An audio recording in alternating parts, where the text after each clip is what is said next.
Келесі қатынас ыдыстармен танысайық. Қатынас ыдыстар ортақ түптері бар ыдыстар. Яғни өмірде ол бізде мына шайнекті айтуға болады, ортақ түбі бар. Бұл бізде ыдыстың бір бөлігі, бұл бізде екінші бөлігі. Жылу батареясын айтуға болады, ортақ түбі бар.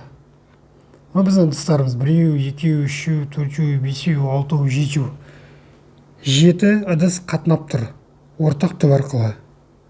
Егер қатынас ыдыстың үстіне түсетін атмосфера қысым бірдей болатын болса, және оған құйылған сұйықтық біртекті болса, біртекті деген бір заттан, яғни су тек қана, немесе тек қана керосин,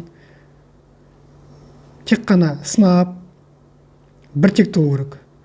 Яғни олардың тығыздықтары бірдей болу керек. Сонда олардың биіктіктері де бірдей болады.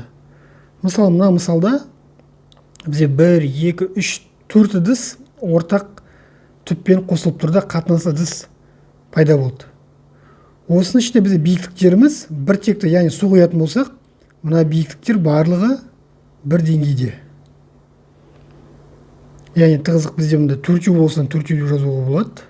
4 тығыздығымыз бірдей, яғни барлығы да су, 4 биіктігі өзара тең.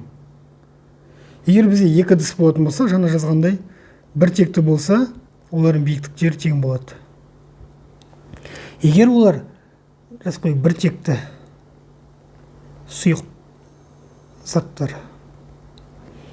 Егер бізде қатынас ыдысқа әртекті сұйық зат құятын болсақ, онда оның сұйық бағаның биіктігі оның тығыздықтарына кері пропорция болады.